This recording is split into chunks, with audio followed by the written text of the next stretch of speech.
should be fun. I don't know. You'll maybe find reasons why it's not, but I can't imagine because we have a lot of great things happening. It's been a very strong week and a very strong weekend. Before we begin, let me say a few words about the historic events that took place over the last few days. On Saturday, my administration helped broker a full and immediate ceasefire, I think a permanent one, between India and Pakistan, ending a dangerous conflict of two nations with lots of nuclear weapons. And they were going at it hot and heavy, and it was seemingly not going to stop. And I'm very proud to let you know that the leadership of India and Pakistan was unwavering, powerful, but unwavering in both cases, and having these, they really were, from the standpoint of having the strength and the wisdom and fortitude to fully know and to understand the gravity of the situation. And we helped a lot. And we helped also with trade. I said, come on, we're going to do a lot of trade with you guys. Let's stop it. Let's stop it. If you stop it, we're doing trade. If you don't stop it, we're not going to do any trade. People have never really used trade the way I used it. That I can tell you. And all of a sudden they said, I think we're going to stop. And they have. And they did it for a lot of reasons, but trade is a big one. We're going to do a lot of trade with Pakistan. We're going to do a lot of trade with India. We're negotiating with India right now. We're going to be soon negotiating with Pakistan. And we stopped the nuclear conflict. I think it could have been a bad nuclear war. Millions of people could have been killed, so I'm very proud of that. I also want to thank Vice President Vance and Secretary of State Rubio for their work and efforts. They worked very hard on that.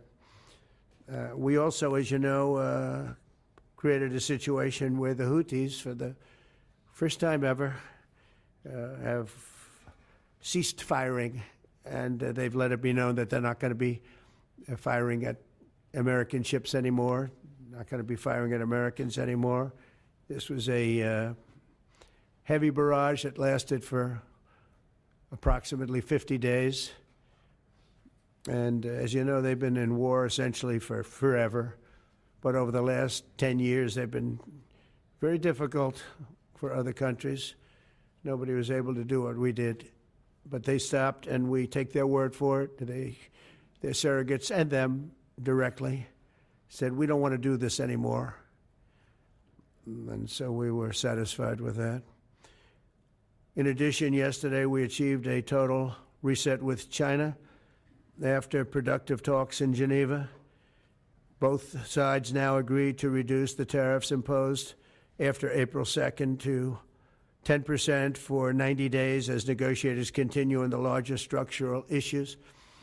And I want to tell you that a couple of things. First of all, that doesn't include the tariffs that are already on, that are our tariffs, and it doesn't include tariffs on cars, steel, aluminum, things such as that, or tariffs that may be imposed on pharmaceuticals, because we want to bring the pharmaceutical businesses back to the United States, and they're already starting to come back now based on tariffs. Because they don't want to pay 25, 50, or 100% tariffs, so they're moving them back to the United States. I spoke to Tim Cook this morning, and he's going to, I think, even up his numbers, $500 billion. He's going to be building a lot of plants in the United States for Apple, and we look forward to that. I really do look forward to that. But the talks in Geneva were very friendly. The relationship is very good. We're not looking to hurt China. China was being hurt very badly. They were closing up factories. They were having a lot of unrest. And they were very happy to be able to do something with us. And the relationship is very, very good. I'll speak to President Xi maybe at the end of the week. We have some other things we're doing. But one of the biggest things that we're doing, and I don't know if people realize this, but we made a great deal with China, great trade deal, but it was a much bigger deal originally, and then they canceled it right in the last day. Some of you faces I remember were there when that happened. I remember you. And we had a deal where they opened up their country to trade with the United States. And they took that away at the last moment, and then I canceled the whole thing. And then 6 months later, we ended up doing a smaller deal, but it was a big deal. It was $50 billion worth of product that they were going to purchase from our farmers, et cetera. And we agreed to that. People thought it was 15 because they were doing 15. We made it 50 because I misunderstood the 15. I said, you got to get 50. Because when I asked, if you remember the story, when I asked, what are we doing with them? My Secretary of Agriculture at the time, Sonny Perdue, said, sir, it's about 15 billion and we're asking for 15. And I thought he said 50. So I said, so they came back with the deal at 15. And I said, no way, I want 50 because you said 50. They said, sir, we didn't say that. Anyway, bottom line, I said, go back and ask for 50. And they gave us 50. And they were honoring the deal. And we would call them up a lot for the corn and for the wheat and for everything. They were honoring the deal. And then when Biden got in, they no longer honored the deal. There was nobody to call. I would call on an average of once every 2 weeks to say, come on, you have to speed it up a little bit. And our farmers were doing great. I said to them, buy more land and bigger tractors, if you remember. That's what happened. But the deal was a very good deal. But the best part of the deal was that we opened up China. China agreed to open itself up to American business to go in. And it would have been a great thing, I think, for China. They would be able to see things that they haven't seen. They would be able to buy products that they had never been able to buy. Would have been great for American business. I think it would have brought unity between China, better unity between China and the United States. And the bottom line is that they canceled it the last day. We were all set to sign it, and then I went a little bit angry. I got a little angry. I said, they canceled the deal. The deal was done. It was all ready to be signed, and people went over. They came back to me, sir, they don't want to sign the opening up China. Well, the biggest thing that we're discussing is the opening up China, and they've agreed to do that, but it's going to take a while to paper it. You know, that's not the easiest thing to paper. But that's the single, I think, to me, some people would disagree. Some people would say we're getting a lot of money with tariffs or whatever. But, you know, especially when you add what we already have. Because remember, we're already getting the 50% on steel and different things. That's not included in these numbers. So you can add that. But the biggest thing to me is the opening up. I think it would be fantastic for our businesses if we could go in and compete with China. It would be a lot of jobs for China. It would be, I think, at a time when they can frankly use the jobs. And that's what we're talking about. So that's a very, very important element to add. So when Scott, I watched him speak the other day, and I think he didn't want to say it, but I said, it's okay to say it. Look, if we don't get it, we don't get it. But if we don't get it, it won't be a positive thing.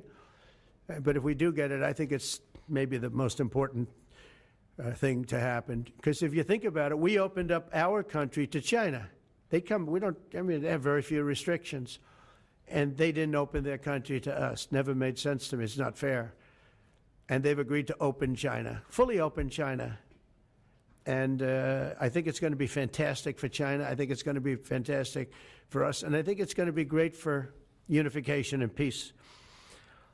China will also suspend and remove all of its non-monetary barriers. They've agreed to do that. Well, they're very numerous. But again, to me, the biggest thing that came out of that meeting is they've agreed. Now we have to get it papered, but they've agreed to open up China. It's going to be great for everybody. And third, I'm very happy to announce that Idan Alexander, an American citizen who until recently most thought was no longer living, thought was dead, is going to be released in about 2 hours, actually. And he's going to be released before the eyes of Steve Witkoff, who has done a fantastic job. I know a lot of people, they have a lot of talent. I know Steve, he had a lot of talent. But I know a lot of people with a lot of talent, but there's one that I thought had a special way about him, special personality, aside from being a good deal maker, had a special way about him, and it was Steve. Knew very little about the subject matter, who does, but he learned it in about 2 hours. And he's been fantastic, so I want to just thank Steve. But they're going to be releasing done in about 2 hours from now, or sometime today, let's say. And again, they thought he was dead just a short while ago. His parents are so happy. They're so happy. So it's, as you know, Idan's the only American citizen who's captured and held hostage by Hamas since October 7th, 2023. And he's coming home to his parents, which is really great news. I mean, to me, it's big news. They thought he was dead. So that's that. So we'll be heading there, and we'll be seeing 3 primary countries. You know all about that: Saudi Arabia, UAE, Qatar. On Thursday's meeting with Russia and Ukraine is very important. I was very insistent that that meeting take place. I think good things can come out of that meeting. Stop the bloodshed of the horrible. It's a bloodbath. But that 5,000 more, it's really much more, I'm trying to be conservative, more than 5,000 soldiers. Russian, they're not American soldiers. They're from Russia, they're from Ukraine, but they're people. They're human souls, and they're being killed at levels that we haven't seen since the Second World War. And it's every week. A lot of drone fighting. It's a whole new form of warfare, and it's violent and vicious. And so that's it. I'd like to go back to China just for a second. They're very heavy on the fentanyl. We're charging them, as you know, 20% for the fact that they send fentanyl into our country. And they've agreed that they're going to stop that. And, you know, they'll be rewarded by not having to pay, you know, hundreds of billions of dollars in tariffs. So the fentanyl should stop. It comes from China. It's amazing. And comes through our southern border, comes through our northern border too, comes through Canada, and comes through our southern border, much more through the southern border. But so that's a very important subject to me, because everybody in this room has lost friends or people that have family members that have died of fentanyl. So there's a big incentive for China to stop, and I take them at their word. They're going to work on that, I think, very hard. And one thing, when they work on something, they get it done. So now I'm about to depart on a historic visit. Some of you are going with us to, as I said, Saudi Arabia, Qatar, and United Arab Emirates. Before I do, I'll sign one of the most consequential executive orders in our country's history. I don't think there's ever been anything signed like this, certainly not with respect to health care, nothing even close. I'm delighted to be joined on this occasion by Secretary of Health and Human Services Robert F. Kennedy Jr., who is doing a really good job, I have to tell you that. CMS Administrator, a friend of mine, Dr. Mehmet Oz, who is an amazing guy. You know, I was telling Bobby before, Oz had a very successful show, but it hurt his reputation. Because when you're in show business, it hurts your reputation a little bit. It's good for you, but in terms of professionalism and being a doctor, it sort of hurts your reputation. This guy went to the best schools, was the best, I mean, top of the line. Then he did a television show, became a success, made a lot of money, all that stuff, but it sort of hurt him. And you know who I compare that to? I hate to say this, but a special woman, Jeanine Pirro. She was the toughest, smartest DA, maybe in our countries, in our cities and states history, New York. She was really tough, really sharp. Then she did a show, and people didn't think of her quite the same way. She became more of an entertainment person, like Oz. Oz is not an entertainer. He's not really an entertainer, if you know the real story. And she isn't either. She is unbelievable. She was one of the strongest district attorneys in the history of New York, highly respected, very tough, went after the drug dealers at a level that you don't see today anymore. And hopefully she's given up she's leaving the #1 show on cable television, one of the #1 shows on television, period, The Five, but they've got great people left behind, but she was a big part of it. And so I equated to that. Jeanine Pirro is unbelievable. FDA Commissioner Dr. Marty McCary, with a reputation that's second to none, and the job he's doing already has been fantastic. Thank you, Marty. And Director of National Institute of Health, Jay Bhattacharya, who has been, as you know, from Stanford, so highly regarded, and have all been working with us very hard on this. And the question they would ask, being a little bit new to the government aspect of it, is why doesn't somebody fight the drug price situation, meaning equalization? There's a term, it's called equalization. Nobody wants to mention that term. And I'm not knocking the drug companies. I'm really more knocking the countries than the drug companies, because they're forced to do things. But the drug lobby is the strongest lobby in this country, they say, the drug lobby. It's between that and lawyers. And they have a lot of power. But starting today, the United States will no longer subsidize the health care of foreign countries, which is what we were doing. We're subsidizing others' health care. Countries where they paid a small fraction of what, for the same drug, that what we pay many, many times more for. And we'll no longer tolerate profiteering and price gouging from Big Pharma. But again, it was really the countries that forced Big Pharma to do things that, frankly, I'm not sure they really felt comfortable doing. But they've gotten away with it, these countries. European Union has been brutal. And the drug companies actually told me stories. It was just brutal how they forced them. And European Union suing all our companies, Apple, Google, Meta. They're suing all of our companies. They end up, they have judges that are European Union-centric, and they get rewarded $15 billion, $17 billion, $20 billion, and they use that to run their operation. Not going to happen any longer, that I can tell you. So what's been happening is we've been subsidizing other countries throughout the world, not just in Europe, throughout the world. European Union was the most difficult, from what I understand. I mean, I'll tell you a story. A friend of mine who's a businessman, very, very, very top guy. Most of you would have heard of him. A highly neurotic, brilliant businessman, seriously overweight, and he takes the fat shot drug. And he called me up, and he said, President, he calls me, he used to call me Donald, now he calls me President, so that's nice respect. But he's a rough guy, smart guy, very successful, very rich. I wouldn't even know how we would know this, but because he's got comments. President, could I ask you a question? What? I'm in London, and I just paid for this damn fat drug I take. I said, it's not working. He said, I just paid $88. And in New York, I pay $1,300. What the hell is going on? He said, so I checked, and it's the same box, made in the same plant, by the same company. It's the identical pill that I buy in New York.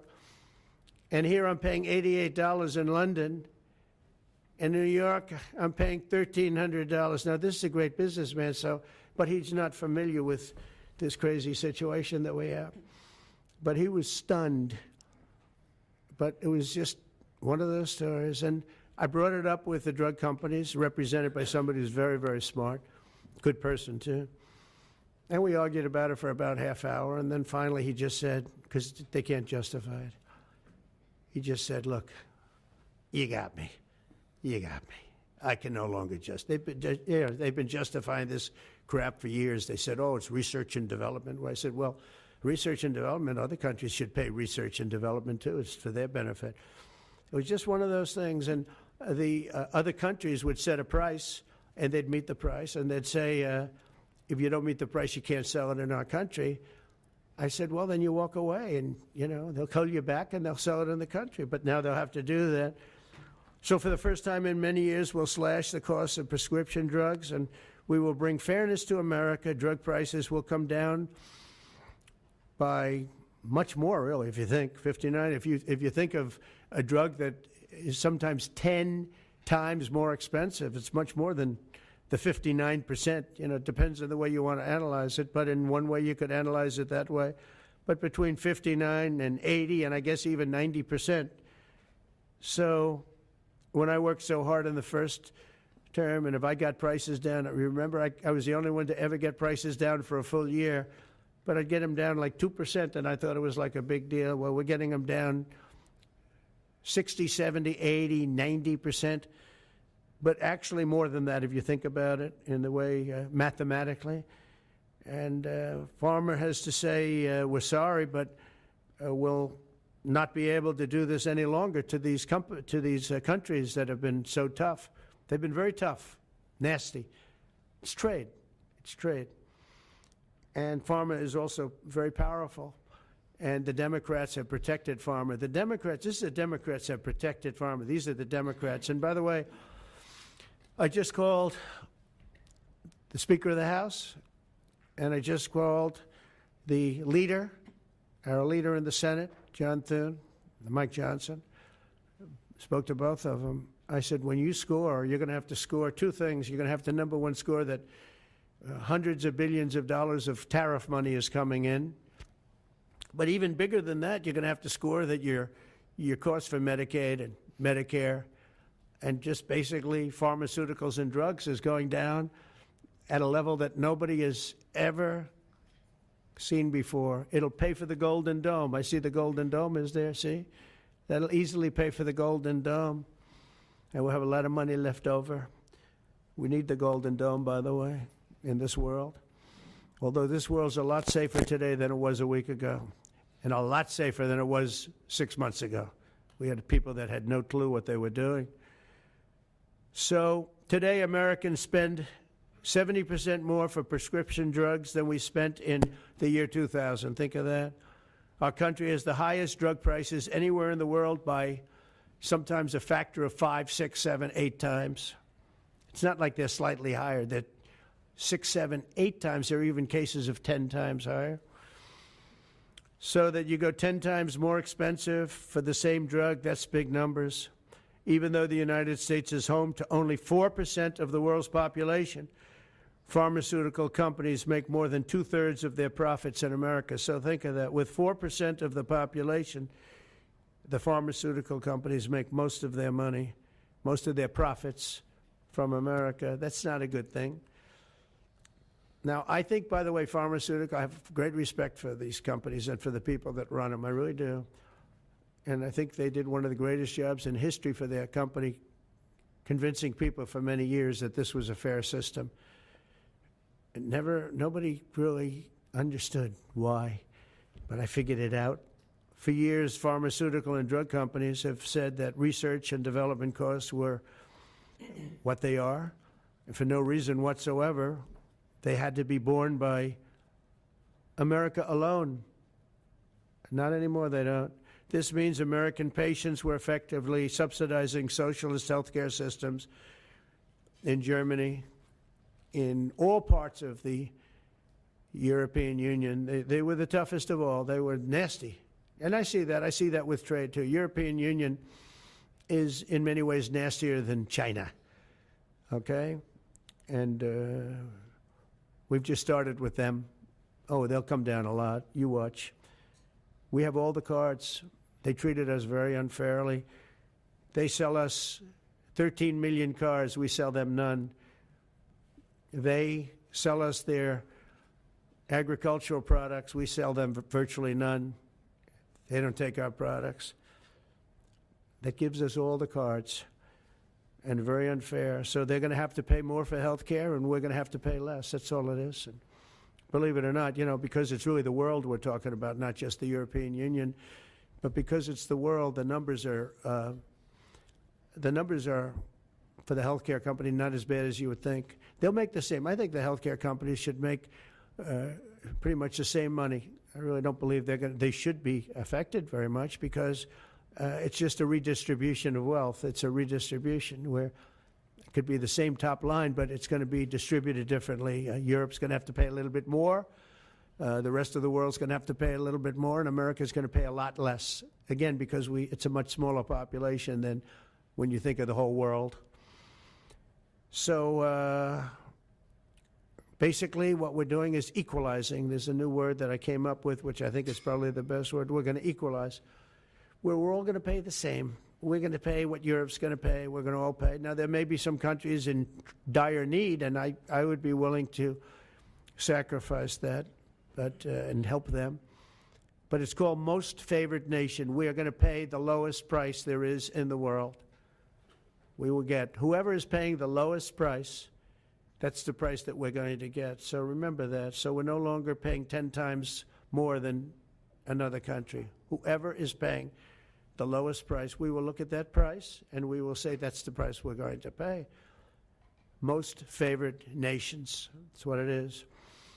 One breast cancer drug costs Americans over $16,000 per bottle, but the same drug from the same factory, manufactured by the same company, is 1/6 that price in Australia and 1/10 that price in Sweden. 1/10 for the identical product.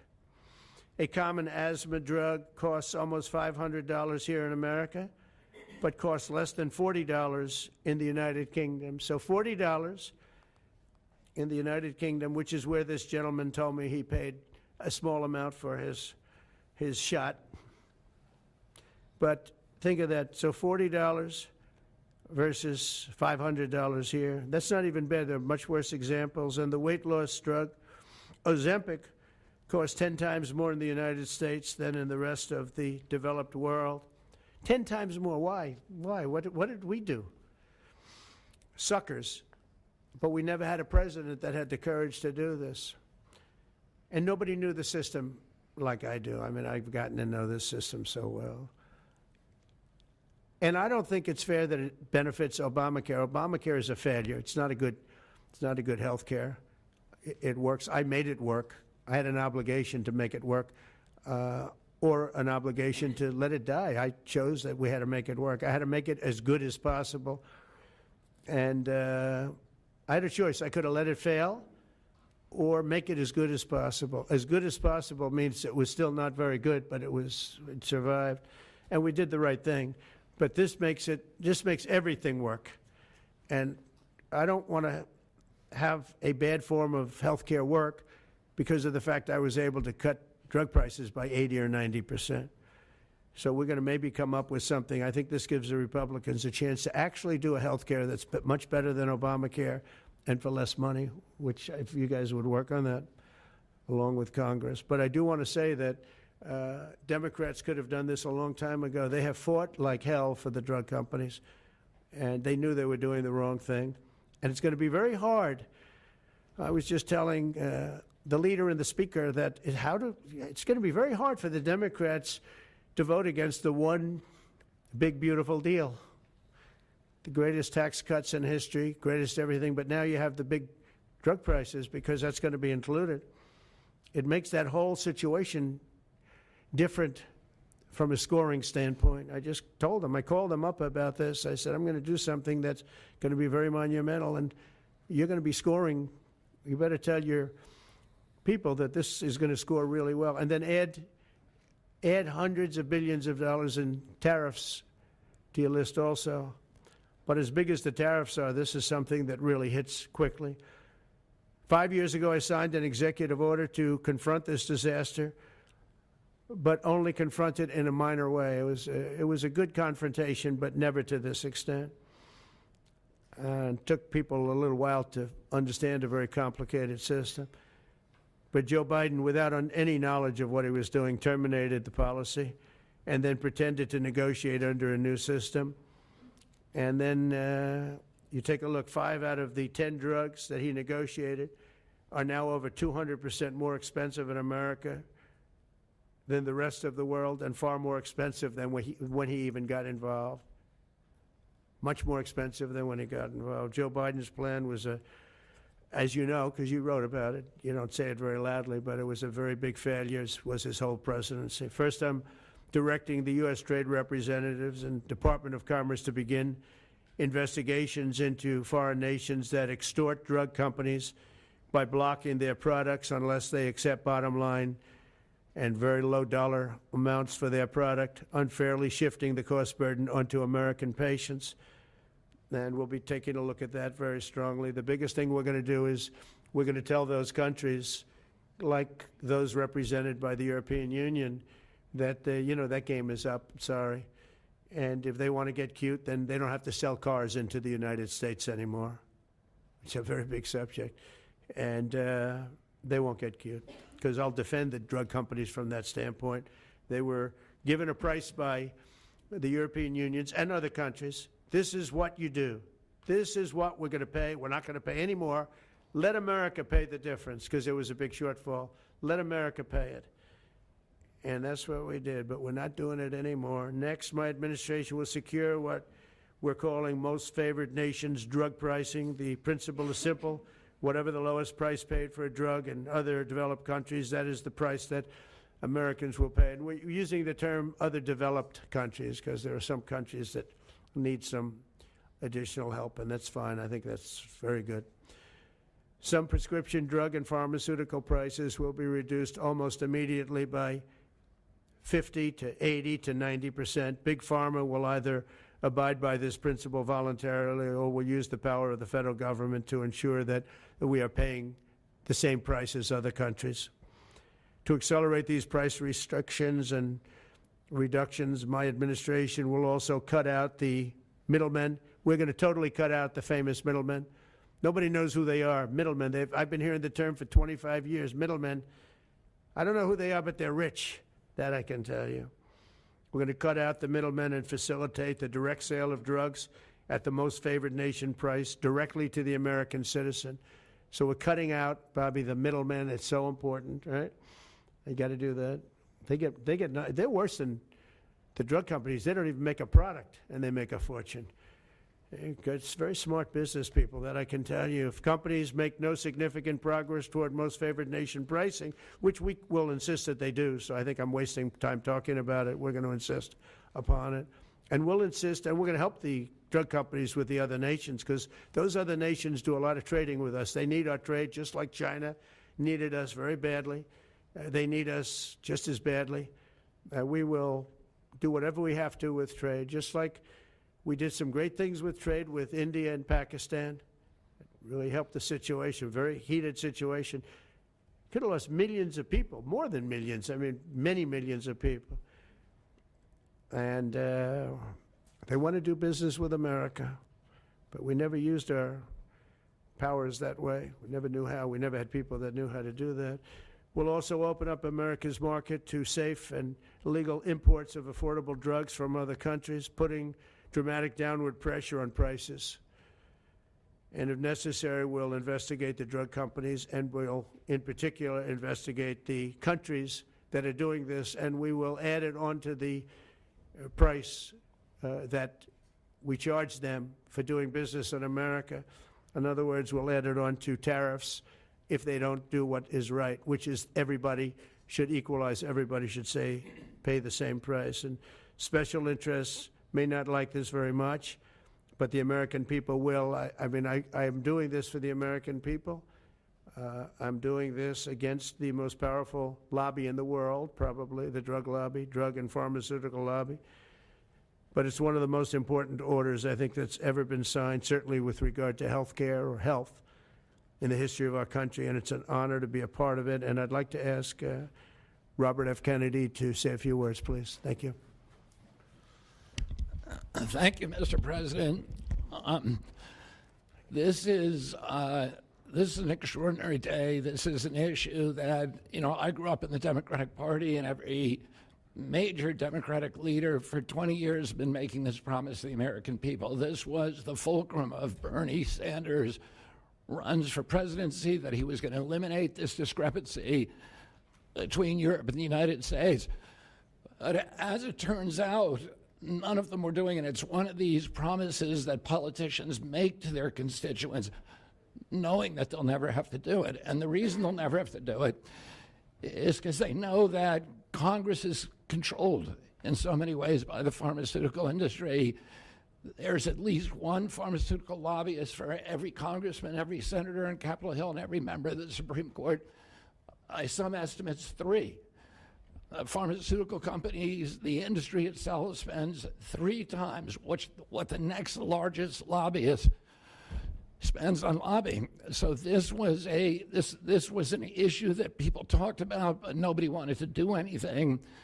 because it was radioactive. They knew you couldn't get it by Congress. We now have a president who is a man of his word, who has the courage. President Trump was taking money from the pharmaceutical industry, too. I think they gave you $100 million. But he can't be bought, unlike most of the politicians in this country. And he is standing here for the American people.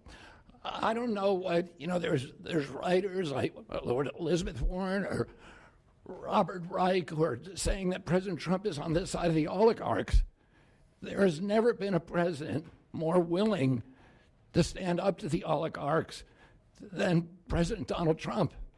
And I'm very, very proud of you, Mr. President, for your courage, I'll say, because I don't want to be crude, your intestinal fortitude, your stiff spine, and your willingness to stand up for the American people. We have 4.2% of the world's population. Our country represents 75% of the revenues for pharmaceutical companies. We spend in our country $1,126 per capita on drugs. In Britain, they spend about $240. They spend 1/5 of what we do. And this is true across Europe. And the drug companies, Europeans, if you ask them, it made no sense what they were saying. America has to pay for this innovation or it's not going to happen. What President Trump is saying to our European partners is you've got to raise the amount that you're paying for those drugs and pay for your share of the innovation. That the United States is no longer subsidizing that. If the Europeans raise the price of their drugs by just 20%, that is $10 trillion that can be spent on innovation, and the health of all people all across the globe is going to increase because we're going to have better products. So I'm just so grateful to be here today. I never thought that this would happen in my lifetime. I have a couple of kids who are Democrats, are big Bernie Sanders fans, and when I told them that this was going to happen, they had tears in their eyes because they thought this is never going to happen in our lifetime, and we finally have a president who's willing to stand up for the American people. Thank you, and Dr. Oz. Thank you, Secretary Kennedy. This is the most powerful executive order on pharmacy pricing and healthcare ever in the history of our nation. And it's only happening because we have a president with the fortitude, the guts to stand up to the withering criticism and lobbying that's going to occur as soon as folks hear about the executive order. So on behalf of the child in Philadelphia who's got an autoimmune disease with a $1,000 a month drug, or the older woman in Los Angeles who's on a blood thinner who can't afford her copay, I want to thank President Trump. God bless you for having the guts to take on this industry. Thank you, sir. Thank you very much. So let's talk about the details a little bit. And this is primarily about equalization, as President Trump said. It's about fairness. Think of NATO as a metaphor. When President Trump said, you've got to pay a little more so it makes sense for all of us, they came up. And the European countries contributed. The same thing we believe will happen in this situation. Most people who have thought about this process agree that it is patently unfair to tolerate the numbers that Secretary Kennedy and President Trump have reflected to you. On this chart to my left is a list of the 10 drugs that were negotiated in the IRA. Again, this is the bill, the law, that regulates a negotiation process. This is the best price that was able to be obtained by the Biden administration. And if you look at these numbers, they actually reflect how much on top of the most favored nation price was being paid by the United States. So the closest to me, Bob, you can point to the Jardiance, the closest one, 289%, the one that's closest to you. That means that we are paying in America 4 times more than that drug costs in other countries. Again, 100% is the baseline. It's 289% above that baseline. It goes all the way down to when we're paying 50% more than any other country. That's the range.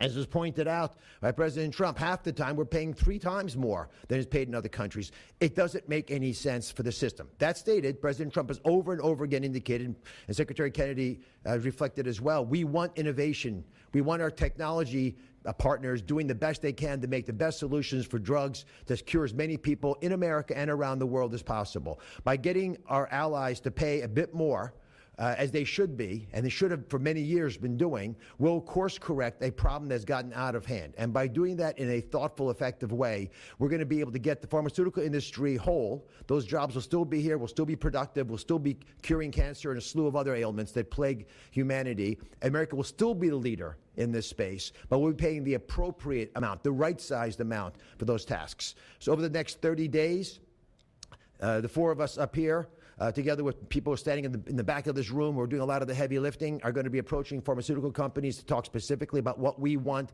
the most favored nation price to be based on the best data we have. We're looking forward to a thoughtful interaction with these corporate leaders, many of whom we've spoken to and in quiet will agree the system is not right the way it is. They're patriotic Americans. They want what's right. But the fact that in my lifetime, as Secretary Kennedy said, for the first time, we have a thoughtful and aggressive approach thanks to President Trump, on taking on these special interests, should give all Americans confidence that this is an administration that stands for fairness and should chill the waters for those who believe they can push us away from our North Star, which is to take care of the American people. Mr. President, God bless you. Thank you very much. Thank you. Jay, you want to go next? Sure. Yep. So I teach economics at Stanford as well as health policy. And one thing that's really, really simple in economics is that when you have a persistent price difference for the same product between two countries, there is something deeply wrong. And what President Trump has done is a historic measure that should have been done a long time ago. What we're going to do is make sure that those prices become much closer to equal, like a competitive market you'd expect. Right now what's happening is the American people are subsidizing in large fraction the research and development efforts for drug companies around the world by the higher prices that we pay. With this new order, Europe will share the burden of that. And in fact, if you may think of it as like as somehow it's going after drug companies, actually it's helping drug companies. Because what we're also going to do with this order, what President Trump has done with this order, is he's said to European governments, look, if you are taking advantage of the drug companies by forcing them to charge very, very low prices, we're going to defend American drug companies in Europe. At the same time, we're standing up for the American consumer who's been paying far too high prices for far too long. I can go back decades to point to congressional reports after government report after government report of tremendously high drug prices, much higher than the rest of the world, and nothing has been done about it until this moment. And I'm really, really proud, President Trump, that you have done this. I'm really proud to be included in this and looking forward to the work ahead. Thank you, Jay. Great. Thank you, Mr. President. On behalf of the many doctors I've talked to about this very issue, thank you for taking the bull by the horns. Presidents on both sides of the aisle have talked about this and floated it and said they've wanted to do it, so you've had the courage to do it. Thank you. I've been a surgical oncologist at Johns Hopkins for 22 years, and I have seen patients suffer. We didn't take an oath to heal patients and then watch their life get ruined financially with their home, mortgage, retirement, going down the drain with GoFundMe campaigns, raising money from church communities and synagogues and friends they haven't seen in 20 years to try to raise money for what? For a system where Americans have been getting ripped off by 10, 12, 15 times higher prices than we see in other countries. The fundamental problem in healthcare is that we've had non-competitive markets. And we can do little things around the edges, or we can transform those markets to competitive markets, and that's what this executive order does today. Imagine buying a Ford for $175,000, a regular car, and then hearing that people in London are buying it for $10,000 every day, all day long. That is the craziness of this system. We're going to do everything we can at the FDA to support this executive order. It's transformative. Thank you, Mr. President. Thank you. Thank you very much. So thank you very much, everybody. I think it's a very important day. In many ways, you have, we'll start with the Houthis. We go to Pakistan and India. We go to what we did with China, the trade deal, and with UK. And by the way, many other deals are coming in very much. At a certain point, we'll just set the price because we know where we are.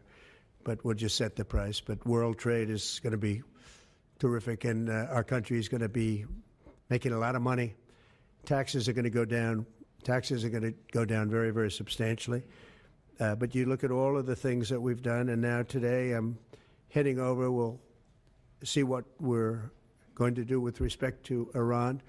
I think you have very good things happening there, too, by the way. I think can't have a nuclear weapon, but I think that they are talking intelligently. We're in the midst of talking to them, and they're right now acting very intelligent. We want Iran to be wealthy and wonderful and happy and great, but they can't have a nuclear weapon. It's very simple. So I think they understand that I mean business, and I think they're being very reasonable thus far.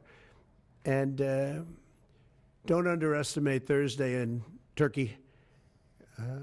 President Erdogan is going to be a great host, and we are doing some work with him having to do with Syria, too, by the way. We're going to have to make a decision on the sanctions, which we may very well relieve. We may take them off of Syria because we want to give them a fresh start. But President Erdogan's asked me about that. Many people have asked me about that because the way we have them sanctioned, it doesn't really give them much of a start. So we want to see if we can help them out. So we'll make that determination. But I think you're going to have maybe a good meeting. You have the potential for a good meeting, that a meeting wasn't going to take place. I insisted that that meeting take place. And it is taking place. And I think you may have a good result out of the Thursday meeting in Turkey between Russia and Ukraine. And I believe the two leaders were going to be there. I was thinking about flying over. I don't know where I'm going to be on Thursday. I've got so many meetings. But I was thinking about actually flying over there. There's a possibility of it, I guess, if I think things can happen. But we got to get it done. We got to save 5,000 lives a week. 5,000 lives is really more than that. It's worse than that. And when you see and you don't want to see it, but when you see the satellite photographs of the battlefield with arms and legs and heads all over the place, separated by 30 yards from bodies, doesn't make sense. Doesn't make sense. So we're working very hard to see if we can end that bloodbath. Okay, there shouldn't be too many questions. It's been covered pretty well. Thank you, Mr. President. Thank you for taking questions. Two quick ones for you, starting on trade. If a longer-term deal is not reached with China at the end of these 90 days, can the American people expect those tariffs to go back up to 145%? No, but they would go up substantially higher. Okay, and then on at 145, you're really decoupling because nobody's going to buy. But they can go, they got very high because of additional tariffs I applied during the course because of fentanyl and other things. But no, but they'd go substantially higher. And then on Qatar, Mr. President, I think you will have a deal, however. Okay, you're confident that there will be a deal. On Qatar, has Qatar asked for anything in exchange for that $400 million luxury jumbo jet? And how can the American people be so sure that they will not in the future? Well, I think what happens with the plane is that, we're very disappointed that it's taking Boeing so long to build a new Air Force One. We have an Air Force One that's 40 years old. And if you take a look at that compared to the new plane of the equivalent, stature at the time, it's not even the same ballgame. You look at some of the Arab countries and the planes they have parked alongside of the United States of America plane. It's like from a different planet. And it's close to 40 years old, might be more than 40 years old now.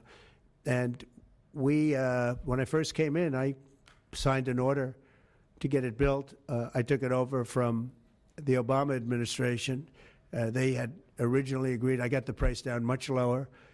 And then when the election didn't exactly work out the way that it should have, a lot of work was not done on the plane because a lot of people didn't know. They made change orders that were so stupid, so ridiculous. And it ended up being a total mess, a real mess. And when I came back, I said, by the way, what's going on with the Boeings that are coming in? Well, sir, they're way behind. And they are. They're way behind. They were way behind. Another mess that I inherited from Biden. And it's going to be a while before we get them. And I think Qatar, who we've helped them a lot over the years in terms of security and safety. I think they end very, very nicely. And I have a lot of respect for the leadership and for the leader, Qatar. And I think they knew about it because they buy Boeings. They buy a lot of Boeings.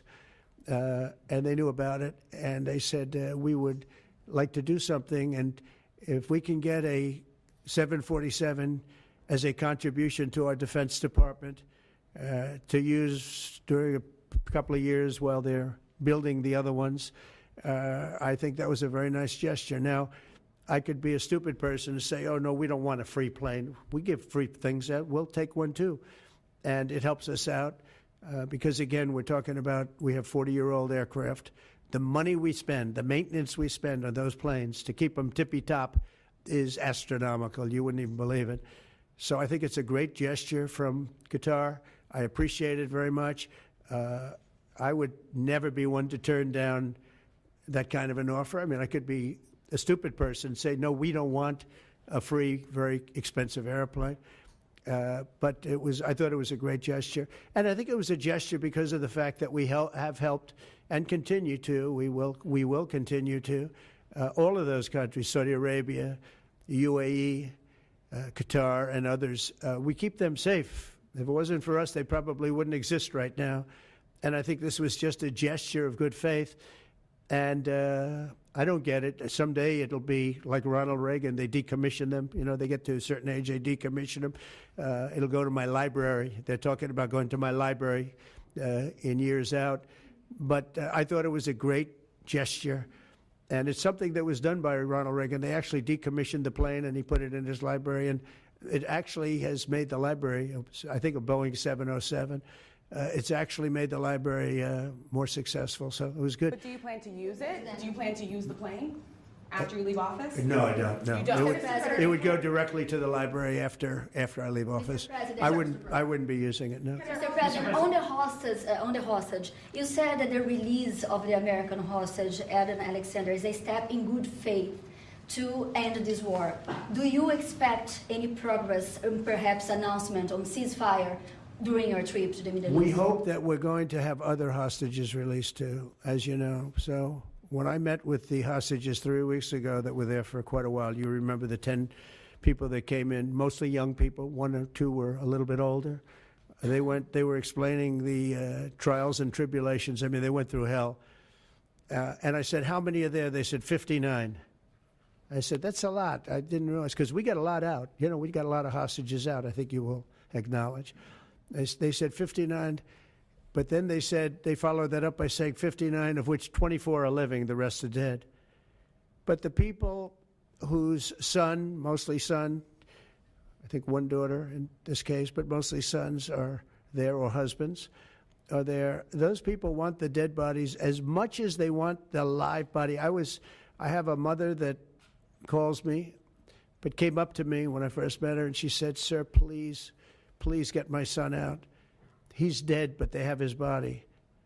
And I asked her about that, and it's as though he were alive. The level of wanting that body back is the same. It couldn't be any more, as though he were alive. So, getting the bodies back is very important. That could be a thing having to do with the religion. It could be same.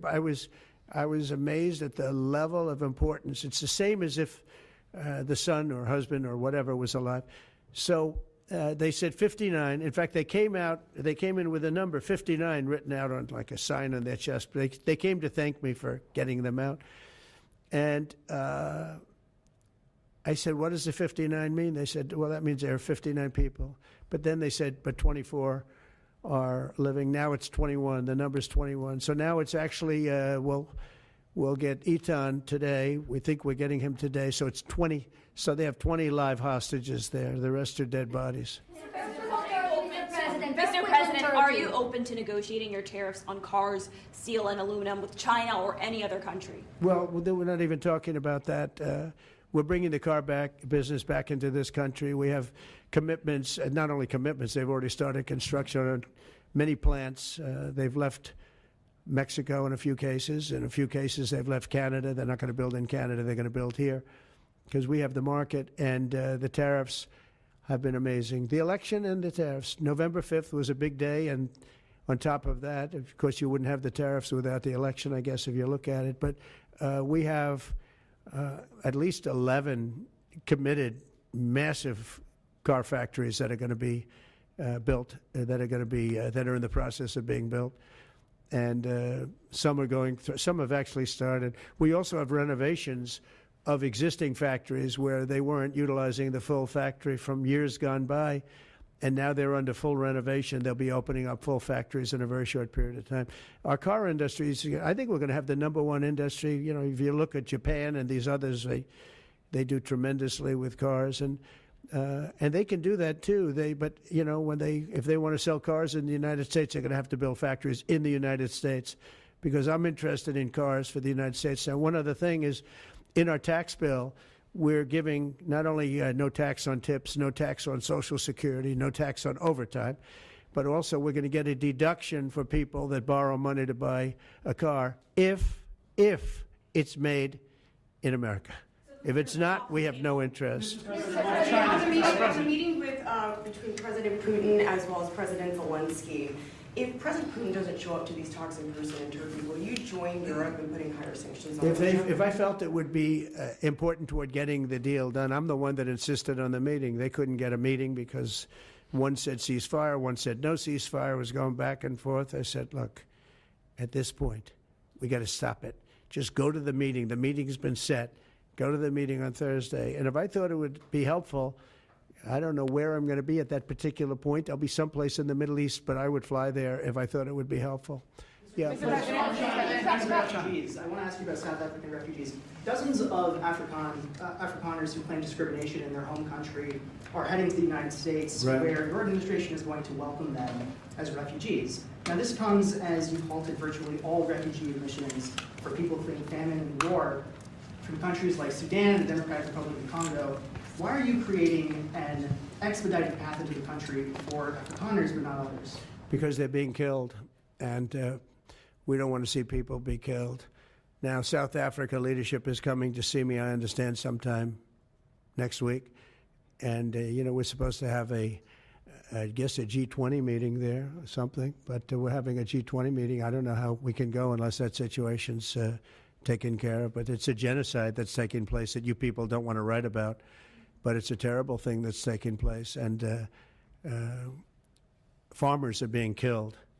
They happen to be white, but whether they're white or black makes no difference to me, but white farmers are being brutally killed, and their land is being confiscated in South Africa, and the newspapers and the media, television media, doesn't even talk about it. If it were the other way around, they'd talk about it. That would be the only story they'd talk about. And I don't care who they are. I don't care about their race, their color. I don't care about their height, their weight. I don't care about anything. I just know that what's happening is terrible. I have people that live in South Africa. They say it's a terrible situation taking place. So we've essentially extended citizenship to those people to escape from that violence and come here. Yeah. Please. Yeah, Mr. President, thank you. Are you letting China off the hook for these 90 days, and do you really believe that they will follow through with non-tariff barriers and remove those? Non-monetary tariffs, yeah. Yeah, I think they're going to follow through. I think they want it very badly. I think they want the deal very badly.